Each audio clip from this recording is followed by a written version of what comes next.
My name is Al Stone. I was the first program director and nighttime DJ at a little-known radio station in this area called WNAP back in 1968.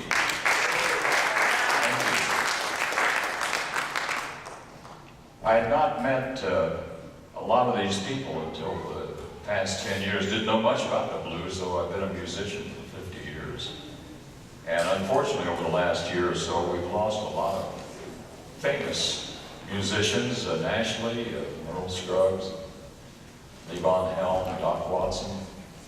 And in this area, we lost a fine mandolin player and producer, Mike Butler, back in March. And then just about a month ago, we lost a good friend of mine and a good friend of all yours, Pat Webb, passed away.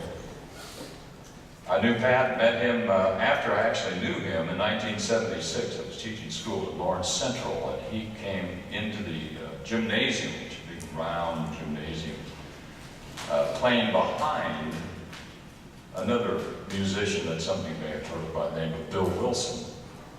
And Pat was playing guitar, and I was watching Bill, and I was watching this old guy with that old band. Watch this guy behind me. Oh, that guy's really something back there. I knew who Bill Wilson was.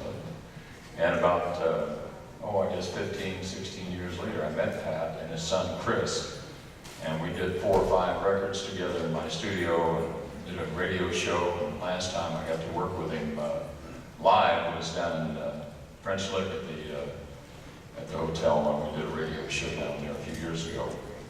But Pat was an interesting character, as those of you who knew him know. And one of the things I was privileged to do was videotape Pat at a couple of his shows, and we have a little short clip that I shot back in 1998 around Thanksgiving down at Theater on the Square, and we have a little excerpt of that for you to see right now.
Take my guitar, son, one of the best old guitars in the world. When I go on, when my body falls back to earth, it could be my soul, my spirit will be around somewhere to hear you.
Missouri, where I came from, our north field touched the edge of this place I'm describing.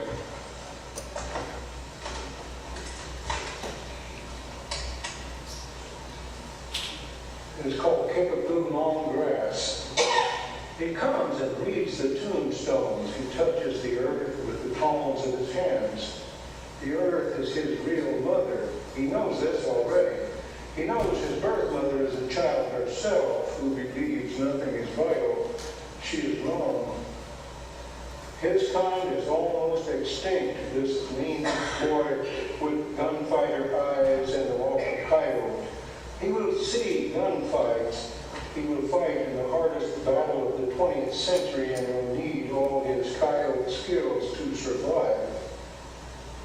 It is called the National Cemetery, this place near the south edge of what they call the Kickapoo Prairie, that we call the place of the long grass, a power place, a sacred place, forever. Here they buried the dead from the greatest Western battle of the Civil War. Some of my people are here among them. I am called Medicine Dog. I am a shaman and am very old. I will instruct this strange fatherless boy born into this family of wasters who play at life. He will be my last one. I will teach him that which is called the straight way, without ceremony, without small magic. After all, the giant magic is all around us. After he has embraced the thunder, danced with the lightning, rode the tornado, he will have a clear way of seeing that few ever know. My long time is almost ended. I have seen many things. Soon I will cross over peacefully. I have already seen the black dog turning toward me. The National Cemetery awaits the dead of other wars, and they will come. Safe from the earth killers, safe from the plow, in a thin strip just inside the National Cemetery south fence, and in the corner of the potter's field, untended by the grave keepers, a remnant of the long grass survives. Like a band of tall green warriors, it awaits the day it will start to move back across the prairie and make an end to this exile of centuries, and that day will come.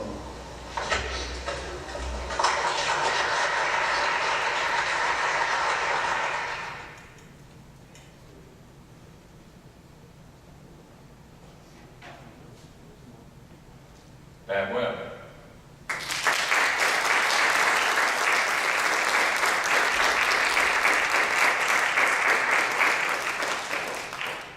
It's now a privilege to be able to introduce a very close friend of Pat and Chris from Brown County. She's a journalist and a close friend, Susan Showalter.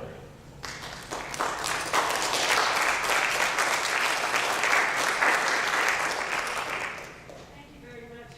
Al, I'm so glad you have that piece with Pat doing some reading of his wonderful writing.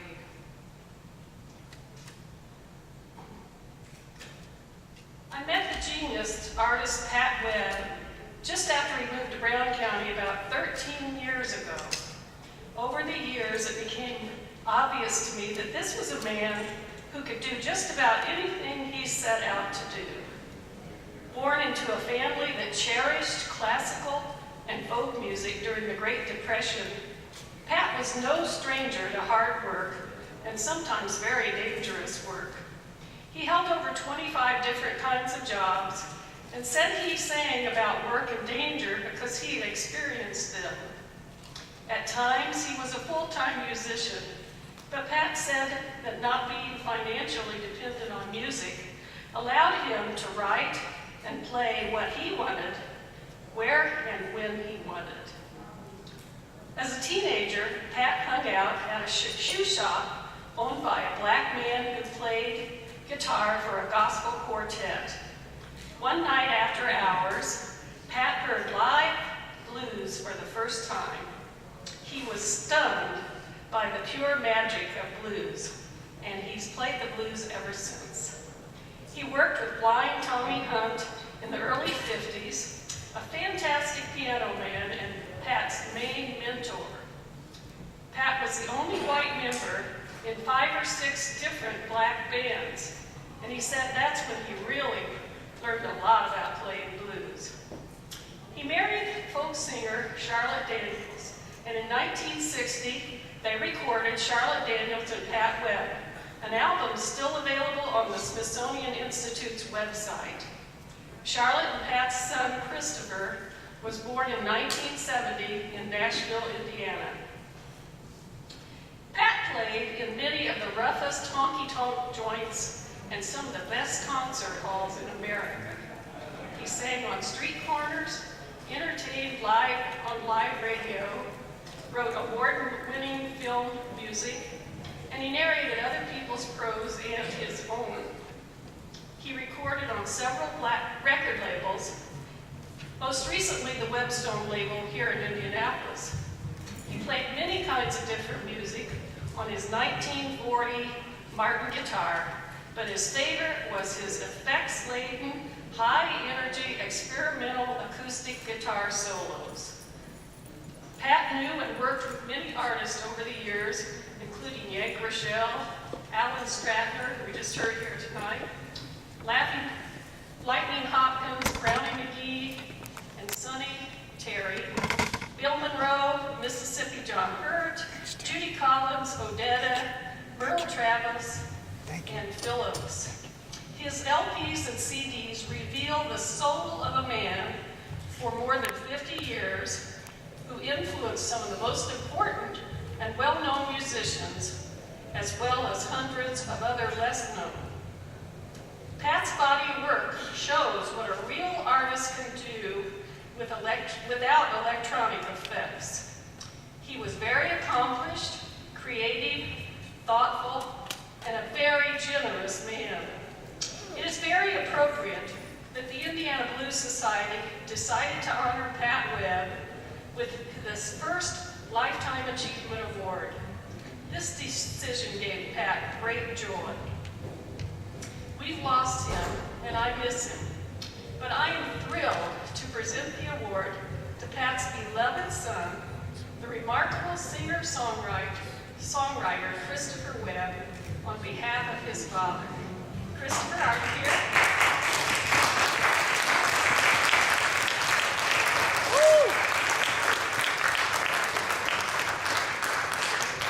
There he is.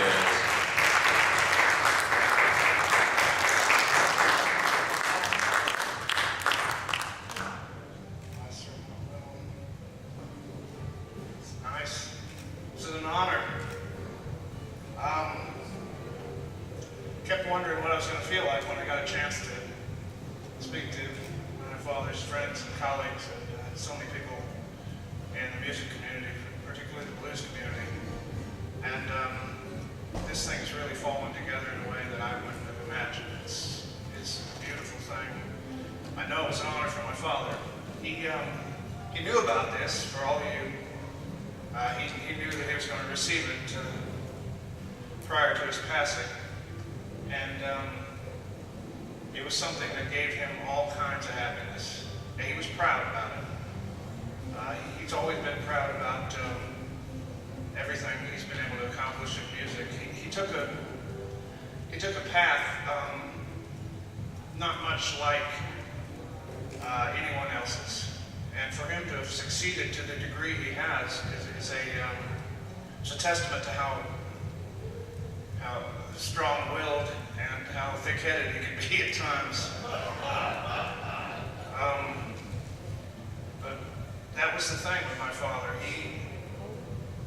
He gave more to the music, the art of it. That was it to him. He came from a family where he had all kinds of options. He didn't have to become a low-down, drinking, philandering musician. But once he discovered what he wound up doing for the rest of his life, you could have told him, hey, would you like to be president of the United States? He'd be oh, I think I'm gonna find out where this wine, women, and song thing goes. I'm gonna follow that down the road a little bit. And as you all know, he very seldom deviated from that track. And boy, the things he shared with us.